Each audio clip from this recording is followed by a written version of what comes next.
Good morning, all. I've just been advised that we're running late, so I'll be quick.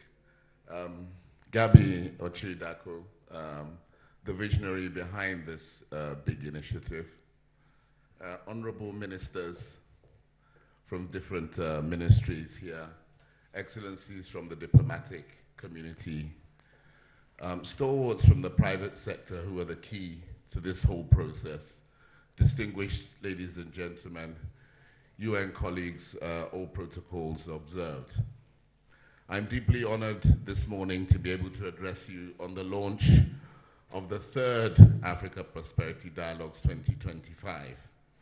And I extend my heartfelt gratitude to the Africa Prosperity Network, the Africa Continental Free Trade Area Secretariat, the Office of the President of the Republic of Ghana for spearheading this vital initiative, and to see APN making progress on actions agreed in the yearly dialogues.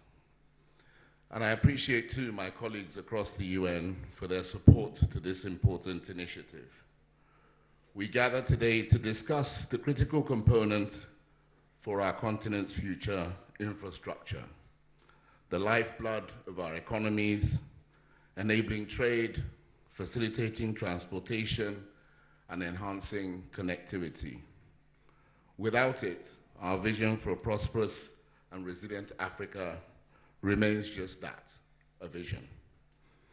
But with a collective action and strategic partnership, we can turn this vision into a reality. There's an estimated $170 billion gap a year for us to achieve this, with less than 40% of Africans having electricity, and still half of Africa without basic sanitation. We all know this stark reality. 600 million people live without grids, and our rail and road density lags behind other regions.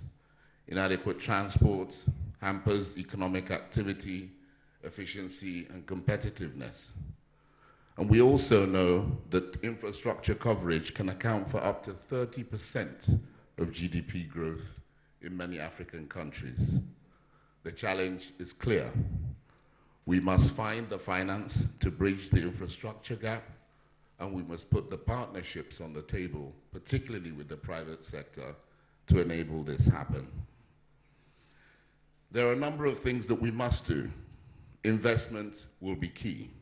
We require significant funding to upgrade our infrastructure, and the global partners can provide the necessary capital to enable us to achieve this. But investment isn't just about money. It's also about expertise, technology, and knowledge sharing.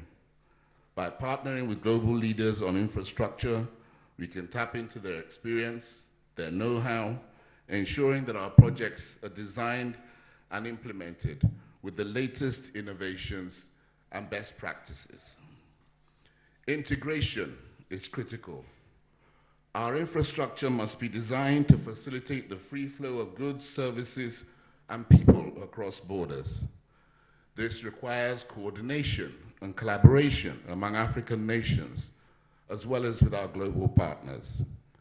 By integrating our infrastructure, we will create the seamless and efficient network that promotes trade, commerce, and economic growth. These are at the heart of what the APN is trying to achieve.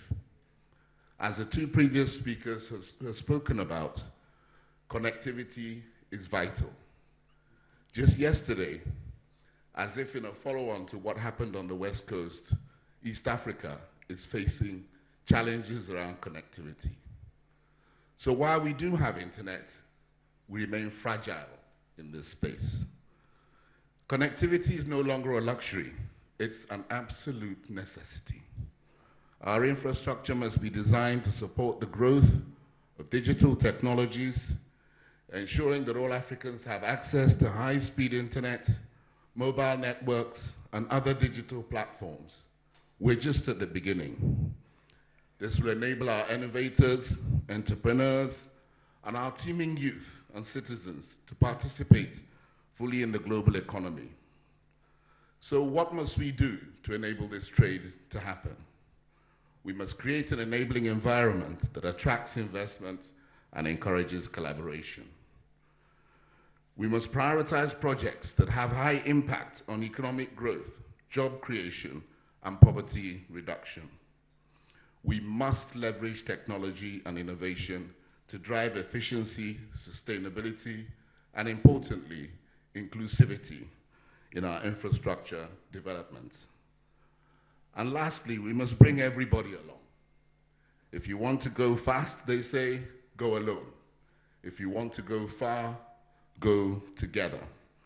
This proverb, often quoted, summarizes the essence of what we need to do in terms of partnerships.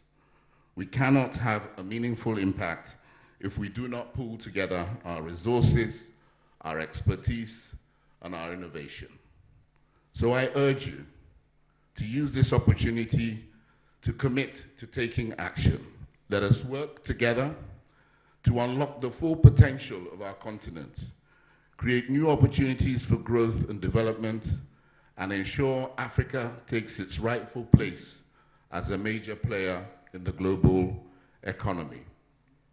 The UN stands fully behind this, and indeed, once I became aware of this visionary view, it was a no-brainer, really, that the UN must be part of this and play its supporting and facilitating role in this regard. We know that sustainable finance is at the core of the investments that are required, and so we must work through global governance systems to ensure that this happens, and then work on those specific catalyzing points exemplified in the 2024 topic around production, value addition, and trade. And building on that this time, I think the visionary idea of infrastructure as the base that connects us all. Let us work together to build the Africa we want, an Africa that is connected, integrated, and prosperous for all. I thank you very much.